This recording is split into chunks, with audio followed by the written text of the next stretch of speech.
Oke, kita lanjutkan lagi. Kita sudah sampai ke soal nomor 6 ya, soal yang terakhir.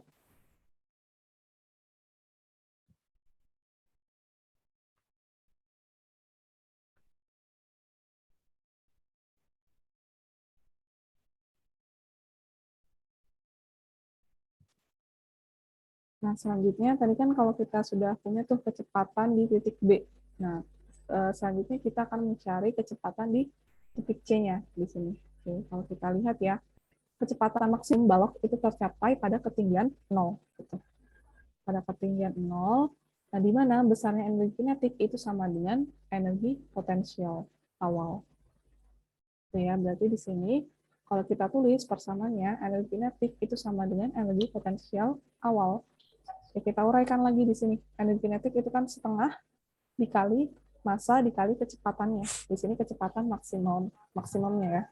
Dikuadratkan, kemudian sama dengan energi potensial awalnya. Massa dikali kecepatan dikali ketinggian awalnya.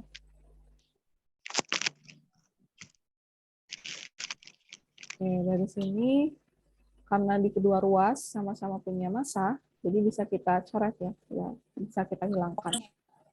Gitu. Oke, selanjutnya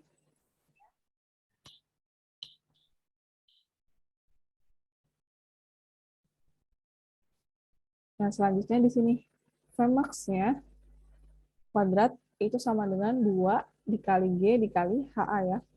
Nah, karena kuadrat berarti kita akarkan. Di sini Vmax sama dengan akar 2 dikali G dikali HA. Oke, tinggal kita masukkan nilai dari masing-masing komponennya. Percepatan gravitasinya 10, ketinggian HA-nya 12 meter. Sehingga kita dapatkan di sini 2 dikali 10 dikali 12 itu 140 meter kuadrat per second kuadrat. Akar dari 140 itu 15,5 gitu. Nah, tadi dibilang, diketahui di soal ya, bahwa kecepatan awal, kecepatan pada di titik C itu setengah dari kecepatan maksimumnya. Berarti di sini kalau mencari kecepatan di titik C,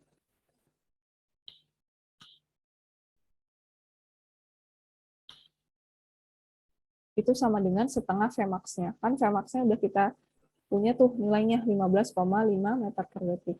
Dikali setengah, sehingga kita dapatkan kecepatan di titik C itu sebesar 7,75 meter per detik.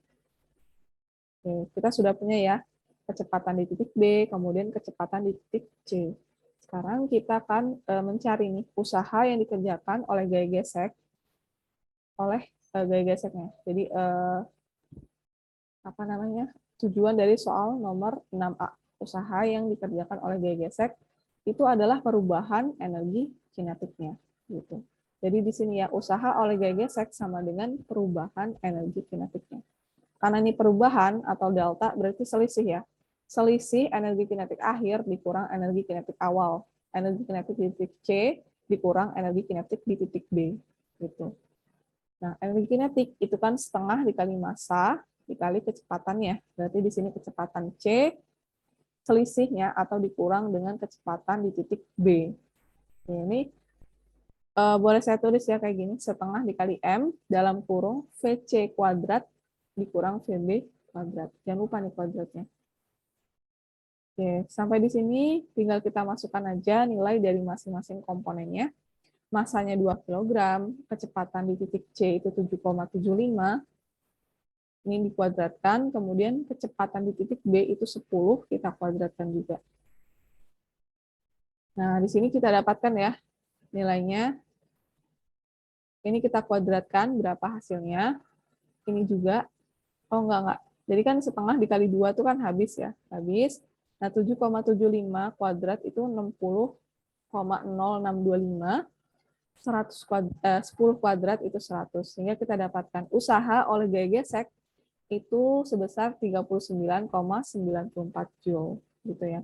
Jangan lupa ini kalian tambahin di sini simbolnya FK gitu. F itu gaya gesek, K-nya itu kinetis gitu. Usaha oleh gaya gesek ini sebesar 39,94 Joule. Minus maknanya adalah kan gaya gesek itu selalu bergerak berlawanan arah dengan arah gerak benda gitu ya. Jadi tanda minus itu maknanya itu berlawanan arah dengan arah gerak bendanya.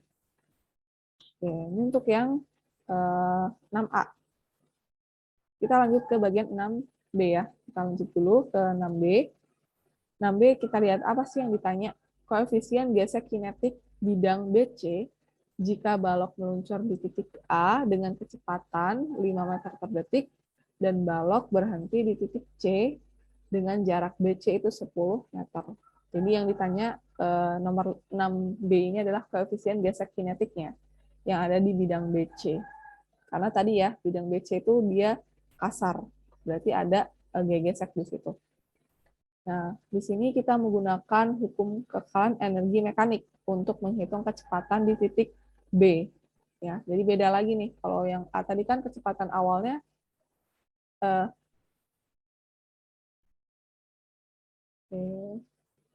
0. Sama ya, sama. Sama-sama.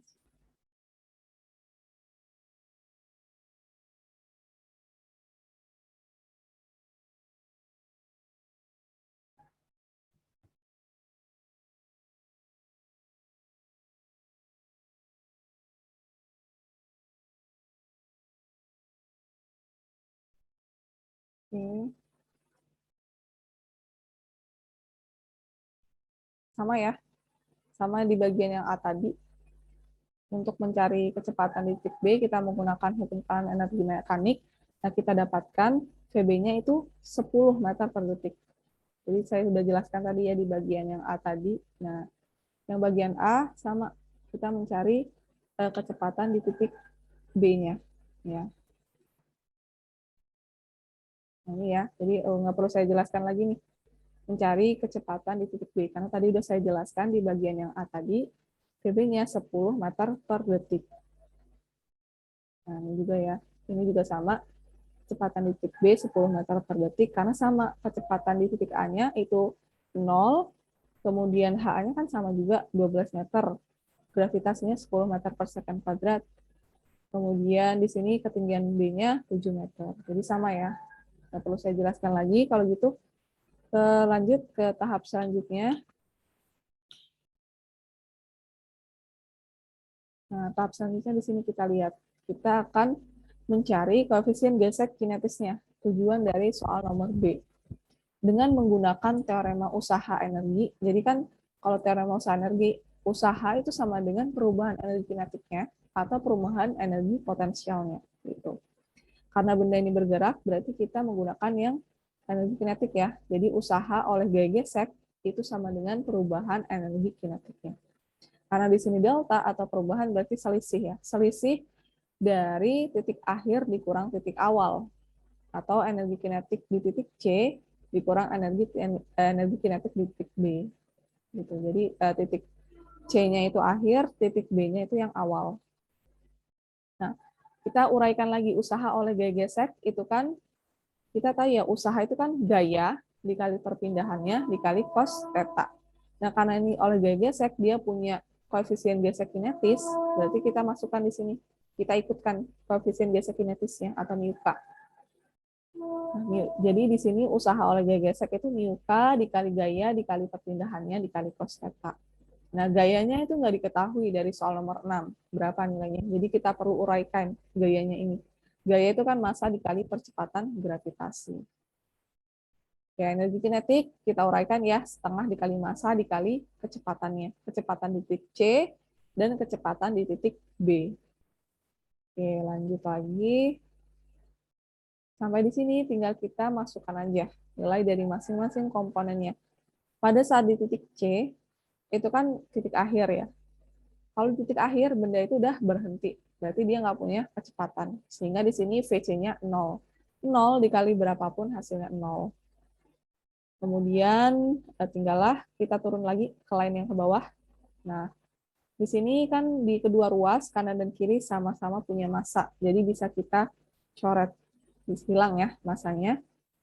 Nah, dari sini kita bisa menentukan persamaan untuk menghitung koefisien gesek kinetisnya atau mu k. Yaitu sama dengan minus setengah dikali VB kuadrat dibagi percepatan gravitasi dikali jarak dari B ke C, karena yang ditinjau di sini kan lintasan dari B ke C, lintasan yang kasar. Sehingga di sini lintasannya yang kita perlukan itu panjang dari B ke C. Kemudian dikali cos theta. Theta-nya berapa? 130 derajat.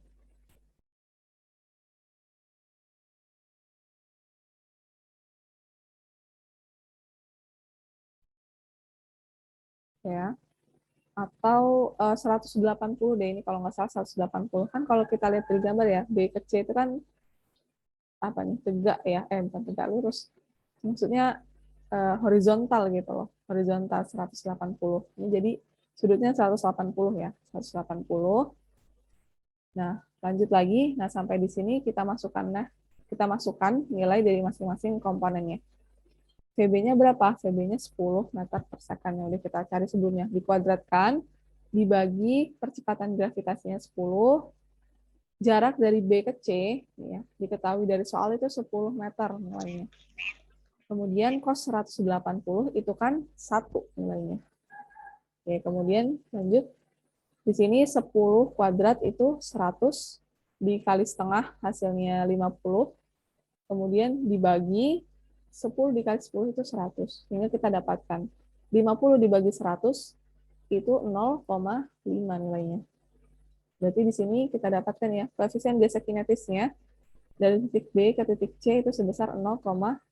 Tanda negatif itu menandakan bahwa arah gesek itu berlawanan dengan arah gerak benda. Itu ya makna fisis dari tanda negatif ini. Gitu. Ya, mungkin ini untuk soal nomor 6. Sampai di sini ada yang ditanyakan dulu nggak untuk soal nomor 6?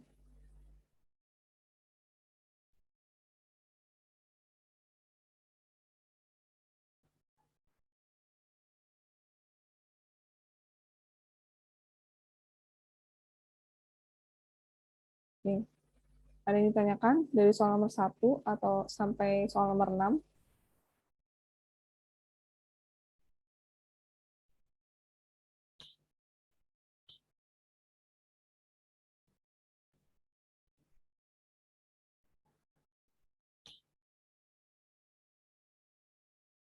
Oke, jadi dari soal nomor 3 ya. Soal nomor 3,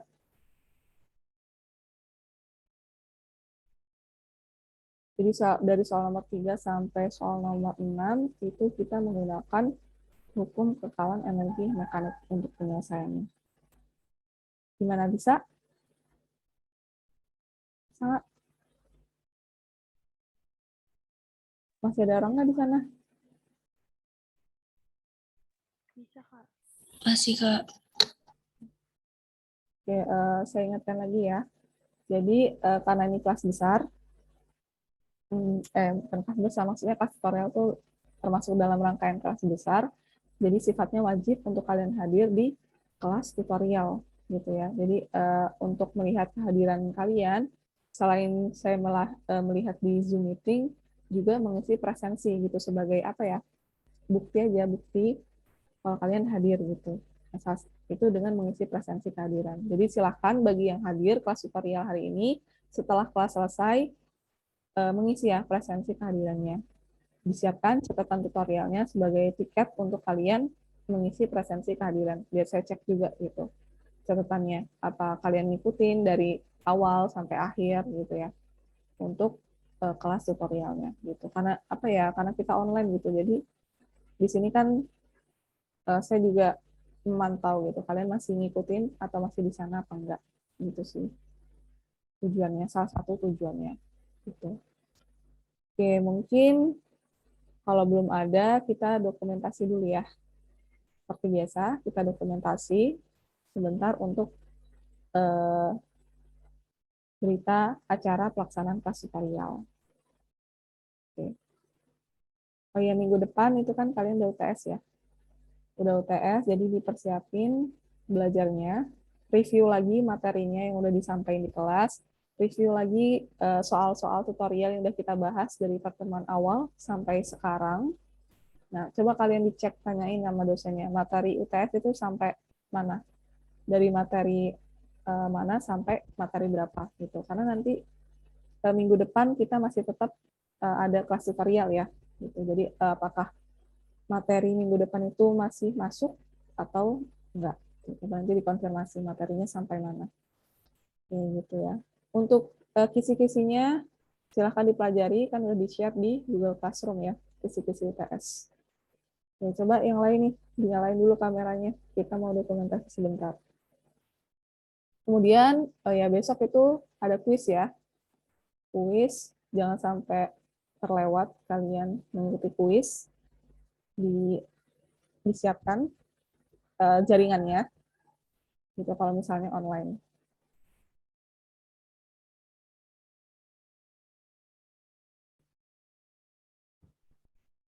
Ini kita dokumentasi sebentar. Ini ada 3 slide. Jadi siap-siap ya kalian. Ada 3 kali pengambilan gambar, kan kalian nggak tahu di slide yang keberapa. Jadi siap-siap di sana. Oke, baik. Kita mulai dari slide yang pertama. 1, 2, 3.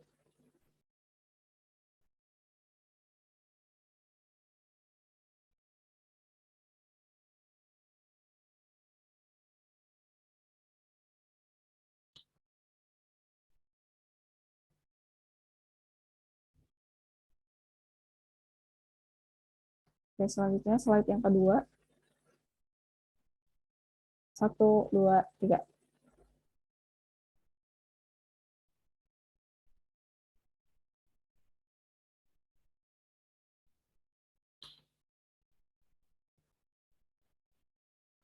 Next, slide yang ketiga. 1, 2, 3.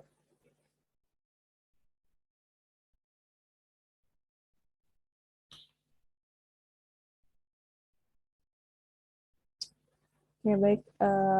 Sebelum ditutup, ada yang ditanyakan atau cukup? Gimana?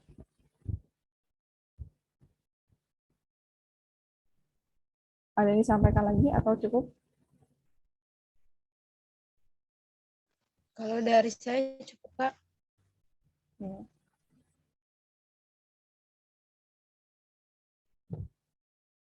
Ya, mungkin cukup ya. Demikian kelas tutorial hari ini. Semoga yang sedikit tadi dapat bermanfaat. Dipersiapkan lagi untuk apa ya UTS-nya gitu, review lagi materinya, materi di kelas, materi tutorial. Semoga dapat hasil yang memuaskan. Saya tutup ya, demikian kelas tutorial hari ini. Apabila ada salah kata, saya mohon maaf. Saya akhiri. Wassalamualaikum warahmatullahi wabarakatuh. Selamat pagi semuanya dan selamat menjalankan aktivitas selanjutnya. Waalaikumsalam warahmatullahi wabarakatuh. Terima kasih, Kak. Terima kasih, Kak. Terima kasih, Kak.